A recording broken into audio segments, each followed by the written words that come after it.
सबसे पहले मैं आप सबको हिंदी दिवस की बधाई देना चाहती हूँ।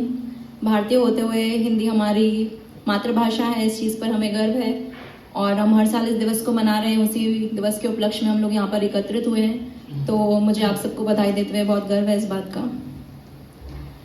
हिंदी भाषा क्यों महत्वपूर्ण है या फिर हिंदी की महत्ता हम लोग सभी जानते हैं।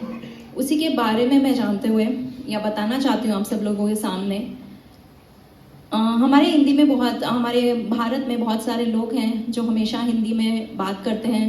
सबसे ज़्यादा प्रचलित भाषा हिंदी ही है, परंतु अलग अलग भागों में अगर देखा जाए तो हिंदी इतनी प्रचलित नहीं है। फिर भी अगर सबसे ज़्यादा जो बोली जाने वाली भाषा है वह हिंदी ही है। तो उसी हिंदी की क्यों महत्वपूर्ण है हिंदी।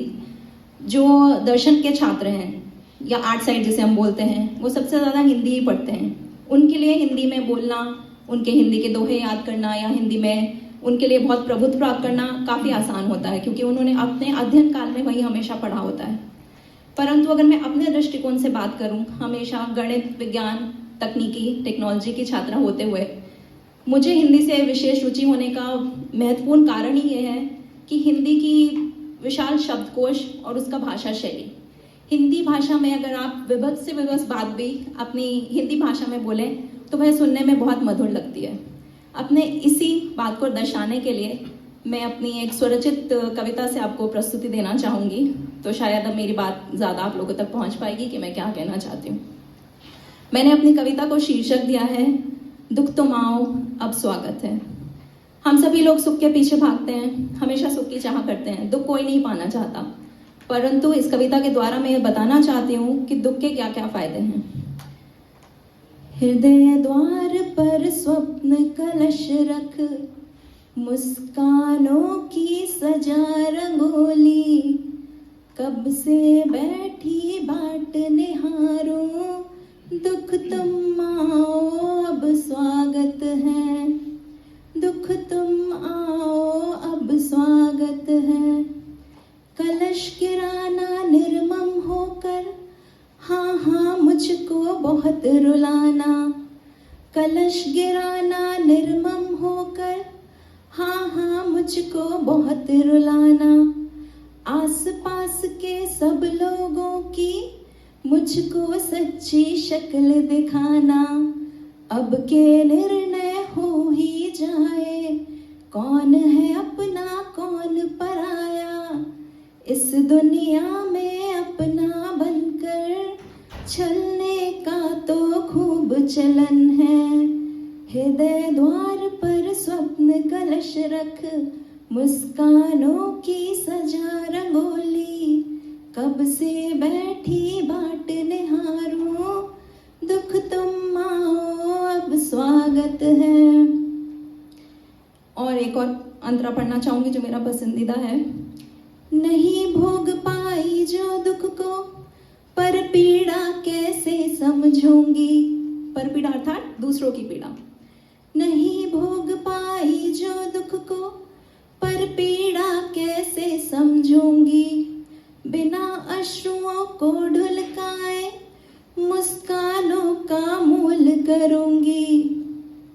मुझ पर अपना प्रेम लुटाओ, तो मैं सक्षम बन पाऊंगी। मुझ पर अपना प्रेम लुटाओ, तो मैं सक्षम बन पाऊंगी। मेरे आंसू से मत डरना, गीतों का उद्गम क्रंदन है। क्रंदन अर्थात कोई चीज कहाँ से शुरू होती है, और उद्गम अर्थात कहीं कोई चीज कहाँ से शुरू होती है, और क्रंदन रुदन या रोना जिसे हम बोलते हैं। मुझ पर अपना प्रेम लुटाओ, तो मैं सक्षम बन पाऊंगी। मेरे आंसू से मत डरना, गीतों का उद्गम क्रंदन है। हृदय द्वार पर स्वप्न कलश रख, मुस्कानों की सजा रंगोली, कब से बैठी बाट निहारूं, दुख तुम आओ अब स्वागत है। ऐसी चोट करो मन पर के, समझ जरा मेरी खुल जाए। ऐसी चोट करो मन पर के, खुल जाए, मन के भीतर दुबके साहस से मेरा परिचय हो पाए, मन के भीतर दुबके साहस से मेरा परिचय हो पाए। सुख की छाया में रहने से सोना मिट्टी रह जाएगा, सुख की छाया में पलने से सोना मिट्टी रह जाएगा। पीड़ा मुझको और जलाना, मेरे अंतर में कुंदन है। हृदय द्वार पर स्वप्न कलश रख, मुस्कानों की सजा रंगोली, कब से बैठी बाट निहारूं, दुख तुम आओ अब स्वागत है, दुख तुम आओ अब स्वागत है। धन्यवाद।